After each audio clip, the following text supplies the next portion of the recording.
প্রতীক প্রাপ্তির পর থেকে সারা দেশে জমে উঠেছে নির্বাচনী প্রচারণা। তারই ধারাবাহিকতায় থেমে নেই জামালপুরও। জামালপুরে যে 5টি সংসদীয় আসন রয়েছে, এই আসনে আমি এখন অবস্থান করছি জামালপুর 2 সংসদীয় আসন এলাকার ইসলামপুর উপজেলায়। আমার পেছনে দেখতে পাচ্ছেন একটি মিছিল অনুষ্ঠিত হচ্ছে। মিছিলটি যে ইসলামপুর উপজেলার বিএনপি সহ ছাত্র দল, স্বেচ্ছাসেবক দল, অন্যান্য যে অঙ্গ সহযোগী সংগঠন রয়েছে তাদের নেতৃত্বে কিন্তু মিছিলটি শুরু হয়েছে। মিছিলটি কিন্তু প্রথমে ইসলামপুর উপজেলার রেলগেট থেকে শুরু হয়। ইসলামপুর বাজার প্রদক্ষিণ করছে। আমি যদি দেখাতে চাই মিছিলে দেখতে পাচ্ছেন মিছিলের নানান স্লোগানে এই আসনের যে প্রার্থী রয়েছেন সুলতান মাহমুদ বাবু তার পক্ষে কিন্তু স্লোগান দিচ্ছেন, ধানের শীষের প্রতীকে ভোট চাচ্ছেন। এখানে বেশিরভাগই যে ছাত্র দলের তরুণ ভোটারদের কিন্তু লক্ষ্য করা যাচ্ছে। সব মিলিয়ে কিন্তু জামালপুর 2 ইসলামপুর যে আসন রয়েছে এই আসনে কিন্তু জমজমাট ভাবে ফুটে উঠেছে নির্বাচনী প্রচারণা। জানেন যে গত 21শে জানুয়ারি প্রতীক বরাদ্দ হয়েছে।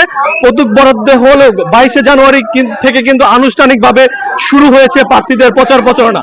আর অল্প কয়েকদিন পরে অবগত আছেন আগামী 12 ফেব্রুয়ারি কিন্তু নির্বাচন অনুষ্ঠিত হবে। নির্বাচনে জামালপুর যে 2 সংসদীয় আসন রয়েছে ইসলামপুর উপজেলার, এই আসনে মূল প্রতিদ্বন্দ্বিতা হবে যে সানুউল হক ফারুকী জামাতে ইসলাম এবং এছাড়া ইসলামী আন্দোলনের আরেকজন প্রার্থী রয়েছেন। এই উপজেলাটি 12টি ইউনিয়ন এবং একটি পৌরসভা নিয়ে গঠিত। তো সব মিলিয়ে সারা দেশে জামালপুরে কিন্তু যে ইসলামপুর 2 আসন এখানেও কিন্তু ব্যাপক প্রচারণা চলছে। তারপর থেকে জামালপুরে যে 5টি সংসদীয় আসন রয়েছে প্রার্থীরা কিন্তু তাদের নানান প্রচারণা চালাচ্ছেন। নির্বাচনী প্রতিশ্রুতিতে ভোটারদের দ্বারে কিন্তু তারা ভোট চাচ্ছেন। দর্শক সবাইকে স্বাগত জানাচ্ছি। এনটিভি লাইভে যুক্ত হয়েছি জামালপুর 2 সংসদীয় আসন এলাকার ইসলামপুর উপজেলা থেকে। আমার পেছনে দেখতে পাচ্ছেন এখানে একটি মিছিল পরবর্তী একটি মিছিল অনুষ্ঠিত হচ্ছে। মিছিলটি ইসলামপুর উপজেলা বিএনপি, ছাত্র দল, স্বেচ্ছাসেবক দল সহ অন্যান্য যে অঙ্গ সহযোগী সংগঠন রয়েছে তাদের নেতৃত্বে কিন্তু একটি মিছিল অনুষ্ঠিত হয়েছে। মিছিল পরবর্তী এখানে নেতাকর্মীরা নানান দিক নির্দেশনামূলক এবং প্রচারণামূলক নির্বাচনী প্রতিশ্রুতিমূলক বক্তব্য দিচ্ছেন। তো এই আয়োজনের বিষয়ে আমি এখন কথা বলবো একজন নেতার সাথে, জানতে চাইবো আজকের এই মিছিল এবং তারা যে নির্বাচনে ভোট চাচ্ছেন কেমন সাড়া পাচ্ছেন। ইসলামপুর বাংলাদেশ সংসদ 139 জামালপুর 2 এর বাংলাদেশ জাতীয়তাবাদী দল বিএনপি থেকে মনোনীত যিনি প্রার্থী হয়েছেন তিনি কেন্দ্রীয় বিএনপির নির্বাহী কমিটির অন্যতম সদস্য, ইসলামপুর উপজেলা বিএনপি সভাপতি, ইসলামপুর উর্বর মাটির গর্বিত সন্তান আমাদের প্রিয় নেতা সুলতান মাহমুদ বাবু ভাই ইতিমধ্যেই অতীতে 2 বার সংসদ সদস্য ছিলেন। আধুনিক ইসলামপুর স্রষ্টা হিসেবে ইসলামপুরের মানুষ তাকে উপাধি দিয়েছেন। একটি সময় ইসলামপুর অবহেলিত ছিল, অবহেলিত ইসলামপুরকে উন্নতির ছোঁয়া দিয়েছেন, আধুনিক ইসলামপুর গড়েছেন সুলতান মাহমুদ বাবু সাহেব। সুলতান মাহমুদ বাবু সাহেব ইতিমধ্যেই ইসলামপুরে একটি পৌরসভা, 12টি ইউনিয়ন, 1 নং কুলকান্দি ইউনিয়ন থেকে 12 নং চরগলিনী ইউনিয়ন পর্যন্ত সর্বস্ত তিনি চষে বেড়াচ্ছেন এবং ভোটারদের দ্বারে যাচ্ছেন। আমরা তাদের সফরসঙ্গী হিসেবে যাচ্ছি এবং তিনি সব জায়গায় সকল মানুষের দলমত নির্বিশেষে সকল মানুষের কাছে তিনি ব্যাপক সাড়া পাচ্ছেন।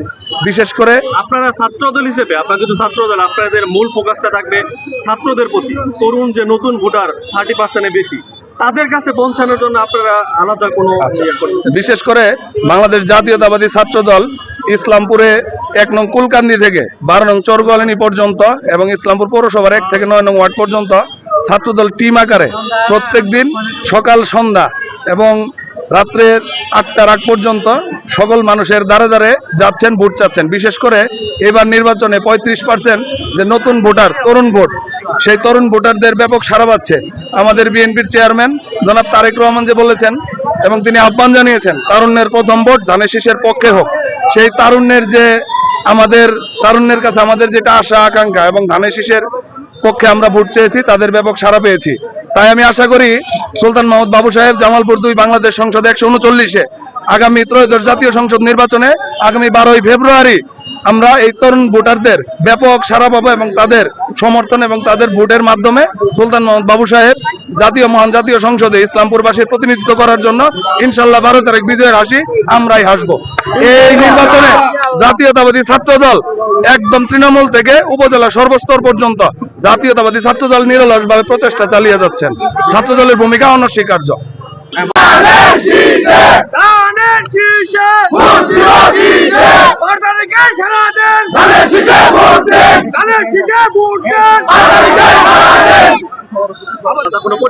আজকে ইসলামপুর উপজেলা সহ সকল অঙ্গ নেতৃবৃন্দের উদ্যোগে আজকে আমাদের নির্বাচন প্রচারণা মিছিল, এই মিছিলে সভাপতিত্ব করছেন উপজেলা বিষয় সহ স্বেচ্ছাসেবক বিষয় সম্পাদক শাকিল আহমেদ বাবু। আমাদের মাঝে এখানে সকল অঙ্গ সংগঠনের নেতৃবৃন্দ এখানে উপস্থিত রয়েছেন। আমরা ইনশাআল্লাহ আগামী 12 তারিখ যে ত্রয়োদশ সংসদ নির্বাচন হতে যাচ্ছে, ইউনিয়নে প্রচার প্রচারণা করে দেখতে পেয়েছি আমরা সকল ভোটারদের ইনশাআল্লাহ বিপুল সাড়া পাচ্ছি। ইনশাআল্লাহ আগামী নির্বাচন ত্রয়োদশ নির্বাচনে আমাদের ইসলামপুর আসনে আল্লাহ সুলতান মোহাম্মদ বাবু ভাই বিপুল ভোটে বিজয় হবে এই আশা ও প্রত্যাশা ব্যক্ত রাখছি। এবং এখানে যারা মিছিলে অংশগ্রহণ করেছেন সকলকে আমার বাংলা জাতীয় স্বেচ্ছাসেবক দল পৌরসভার পক্ষ থেকে ধন্যবাদ জানিয়ে আমি আমার বক্তব্য এখানে শেষ করছি। সকলকে ধন্যবাদ। আসসালামু আলাইকুম। রহমানির রহিম। আজকে আপনারা দেখতে পাচ্ছেন আমাদের প্রিয় সাংবাদিক ভাইরা এখানে উপস্থিত রয়েছেন। অসংখ্য ছাত্র জনতা নিয়ে আমরা মিছিল করেছি। সেই মিছিল থেকে আমি বলতে চাই, যারা তরুণ ভোটার রয়েছেন, ইতিমধ্যেই তরুণ ভোটারদের ব্যাপক সাড়া পাচ্ছি আমরা। আমাদের প্রিয় নেতা তারেক রহমান ইতিমধ্যে তিনি ঘোষণা দিয়েছেন যে বাংলাদেশের তারুণ্যের প্রথম ভোটটা ধানের শীষের প্রতীকেই ইনশাআল্লাহ আমরা আশাবাদী। কারণ তিনি বাংলাদেশের বেকারদের নিয়ে অত্যন্তই গুরুত্বপূর্ণ একটি ভূমিকা রাখবেন। আগামী দিনে যদি বিএনপি রাষ্ট্রীয় ক্ষমতায় আসে, বেকারদের জন্য কর্মসংস্থানের ব্যবস্থা করে দিবেন। এবং সেই পরিপ্রেক্ষিতে আমাদের প্রিয় নেতা ইসলামপুর 2 জামালপুর 2 ইসলামপুর আসন থেকে যিনি লড়ছেন ধানের শীষ প্রতীকে সুলতান মোহাম্মদ বাবু ভাই, আমরা সহ তৃণমূল পর্যায়ে সকলেই বিভিন্ন ইউনিয়ন পর্যায় থেকে শুরু করে ওয়ার্ড পর্যায়ে আমরা ব্যাপক পরিশ্রম করে যাচ্ছি আমাদের নেতৃবৃন্দ। সেই প্রেক্ষিতে আমি আপনাদের মাঝে বলতে চাই, ইনশাল্লাহ আগামী 12 তারিখে ধানের শীষের প্রতীকে ব্যাপক পরিমাণে ভোট পেয়ে এই আসন থেকে সুলতান মোহাম্মদ বাবু ভাই বিপুল ভোটে ইনশাল্লাহ বিজয় অর্জন করবে, সেই আশাবাদ আমরা ব্যক্ত করে এবং আমরা নিরলসভাবে সকলেই পরিশ্রম করে যাচ্ছি। যে পরিশ্রমের প্রতিফলন ইনশাল্লাহ আপনারা যারা সাংবাদিক ভাইরা রয়েছেন এবং ইসলামপুরবাসী রয়েছেন, আপনারা 12 ফেব্রুয়ারি ইনশাল্লাহ আপনাদের কাছে আমরা পৌঁছে দিতে পারবো। ধন্যবাদ।